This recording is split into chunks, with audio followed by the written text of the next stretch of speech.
이재명 대통령에 대한 악마화가 대중적으로 먹히기 시작한 것이 바로 SBS 그것이 알고 싶다 프로그램 때문이었습니다. 네. 영화 아수라와 이재명 대통령을 교차 편집을 하면서 이재명 대통령이 마치 조폭과 관련이 있는 것처럼 방송을 했던 거예요. 네. 이때부터 이제 악마화가 대중적으로 먹히기 시작했는데 그 이후 장영하 변호사는 이재명 대통령의 조폭 연루설을 퍼뜨렸습니다. 네. 그런데 이게 이제 최근에 장영하 변호사는 공직선거법상 허위사실 공표 혐의에 대해서 대법 유죄 판결을 받았습니다. 네, 확정지었죠. 확정이 돼버렸어. 네. 이재명 대통령에 대한 조폭 연루설은 그러니까 거짓으로 대법에 의해 확정 판결을 받은 겁니다. 네. 이에 청와대는 이재명 대통령의 조폭 연루설을 보도한 언론사에 사실을 바로잡는 추후 보도를 게재할 것을 요청을 했고요. 관련해서 이재명 대통령은 SNS에 관련 내용 글을 올렸습니다. 소개해 주시죠. 이재명 조폭 연루설을 만든 그것이 알고 싶다는 과연 순순히 추후 보도할지 한다면 어떤 내용으로 보도할지 궁금합니다. 그알 PD의 기적의 논리, 김상중 씨의 리얼 연기 덕분에 졸지에 살인 조폭으로까지 몰렸습니다. 이 방송은 나를 제거하기 위해 동원된 물리적 테러, 검찰을 통한 사법 리스크 조작, 언론을 통한 이미지 훼손 작전 중의 하나로 보입니다. 그알로 전보되어 만든 첫 작품이 이 방송이고 얼마 후 이 그알을 떠났다고 하는 담당 PD는 여전히 나를 조폭 연루자로 생각하고 있을지 이 방송 후 후속 프로그램을 만든다며 전 국민 상대로 몇 달간 방송을 동원해 제보를 받고 대규모 취재진이 성남 바닥을 샅샅이 훑었는데 과연 제보된 단서 비슷한 것이 단 한 개라도 있었는지 궁금합니다. 티끌만한 건덕지라도 있었으면 후속 보도를 안 했을 리 없겠죠? 정치적 목적으로 거짓의 무덤에 사람을 매장하는 일이 재발하지 않게 하려면 조작 폭로한 국민의힘이나 그알 같은 조작 방송의 반성과 사과가 필요합니다. 저도 과욕이겠지만 미안하다는 진솔한 한마디를 듣고 싶습니다. 네. 관련 SNS 글이 올라오고 온라인상에서 저에게도 사과의 요구가 있었습니다. 네. 사과를 제가 좀 드리고 관련 내용을 다루는 것이 경우인 것 같아서 일단 제가 좀 사과를 드리는 시간을 좀 짧게나마 갖도록 하겠습니다. 2018년 KBS 저널리즘 토크쇼 제2라는 프로그램이 있었고요. 네. 저는 거기 이제 출연자로 출연을 했습니다. 그때 그것이 알고 싶다 관련 내용을 다룬 적이 있습니다. 2018년 8월 12일 저널리즘 토크쇼 제2 풀버전 지금도 여러분께서 이제 보실 수가 있는데요. 네. 그 보시면 아시겠습니다만 그 프로그램에 그날 방영된 방송은 그것이 알고 싶다를 비판하기 위해서 기획된 프로그램이었습니다. 그런데 그냥 그것이 알고 싶다만 비판했으면 좋았을 텐데 제가 방송 마무리하는 과정에서 오늘의 비판으로 인해 그것이 알고 싶다가 위축되지 않았으면 좋겠다고 제가 그것이 알고 싶다를 향해 응원의 메시지를 던졌습니다. 당시에 그것이 알고 싶다 프로그램의 신뢰도도 높았고 그리고 공익적인 프로그램이라고 저는 개인적으로 판단했기 때문에 그런 발언을 했는데 이 발언은 분명히 부적절한 발언이었습니다. 그 발언을 하는 와중에 제가 굉장히 경솔한 발언이었음을 지금 인정하고 진심으로 사과의 말씀을 전해드리겠습니다. 정말 진심으로 죄송합니다. 네. 하지만 그 악마와의 동조했던 것은 결코 아니고요. 다시 여러분께서도 확인이 가능합니다. 이게 네. 영상이 지금 남아 있으니까요. 네. 풀버전이 남아 있습니다. 1시간 내내 그것이 알고 싶다와 관련된 비판의 내용을 담았던 것이고 마지막에 그것이 알고 싶다를 응원했던 저의 발언에 대해서는 다시 한번 사과를 드리도록 하겠습니다. 네. 자, 그것이 알고 싶다 측에서도 공식 사과의 입장을 밝혔죠. 네, 공식 입장을 냈는데요. 그것이 알고 싶다는 이재명 당시 경기도지사가 변호인 명단에 포함되었다는 사실 등을 이유로 확실한 근거 없이 의혹을 제기한 것에 대해 사과드립니다. 그것이 알고 싶다 프로그램은 SBS가 2024년에 제정해 시행 중인 SBS 저널리즘 준칙을 준수하며 정확하고 객관적인 방송을 만들어 나가겠습니다. 라고 입장을 밝혔습니다. 네. 그런데 반면 SBS 노조는 이재명 대통령의 사과 요구에 오히려 비판하는 성명서를 냈습니다. 네, 노조 공식 홈페이지에 성명을 게시했는데요. 언론 자유를 위협하는 이 대통령의 SNS 행보를 강력히 규탄하며 반민주적인 언론 길들이기를 중단할 것을 촉구한다. 이 대통령은 언론 자유에 재갈 물리는 발언을 중단하라. 사과 요구라는 압박으로 언론 독립을 침해하지 말라고 성명을 냈습니다. 네. 네. 뭐 여기 언론학자분도 계시고 또 방송 진행하셨던 분도 계시고 다들 언론 관련해서 관심이 많으신 분들인데 관련해서 자유롭게 말씀 좀 부탁드리겠습니다. 저부터 이야기를 시키세요. 전문가도 아닌데. 이 SBS 노조가 언론 노조 SBS 본부를 이야기하는 거잖아요. 이른바 이제 민주노총 산하기관인데 제가 이제 그 윤석열 정부 때 느꼈던 점인데 MBC 노조를 제외하고는 뭔가 좀 이제 우리 편이 아닌 것 같다 이런 느낌이 자주 들어요.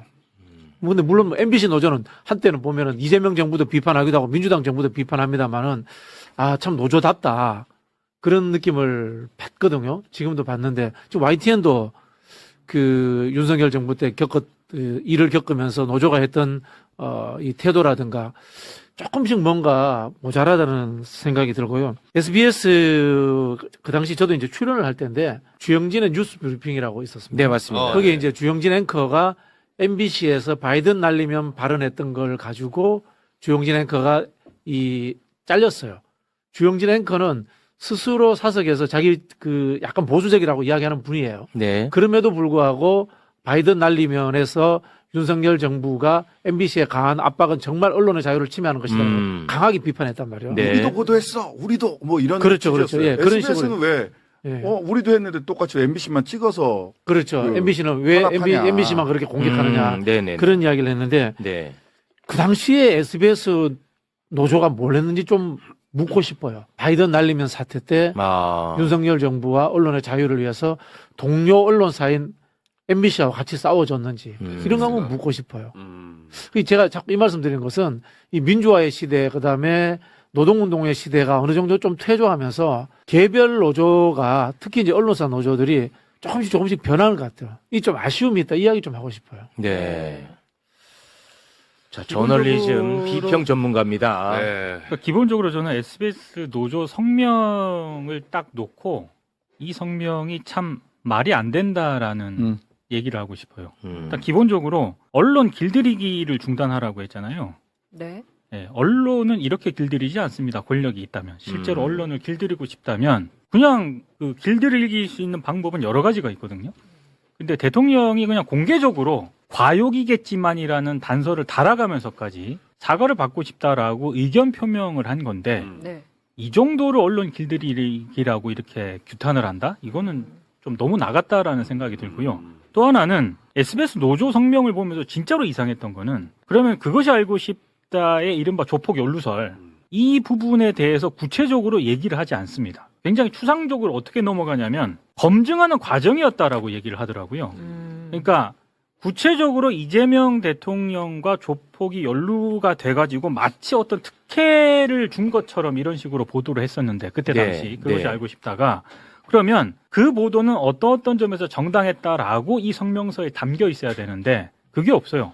두루뭉술하게 넘어가고 딴 얘기를 합니다. 내용이 없어요. 그것이 알고 싶다가 예. 그동안 얼마나 뭐 이런저런 노력을 잘 했고 공익적인 보도를 했는지를 강조하고요. 네. 그래서 딴 얘기를 하고 있는 거기 때문에 네. 굉장히 좀 이건 이상하다라는 생각을 했고 또 하나는 이게 정말 납득이 안 가는 그런 부분인데 일단 그것이 알고 싶다가 이렇게 조폭 연루설이 아니다라고 얘기를 할 거면 SBS 사측과 그것이 알고 싶다 입장문이 먼저 나왔잖아요. 네. 사과한다라고. 그렇습니다. 네. 그런데 이 SBS 노조 성명을 전문을 어디에 두요?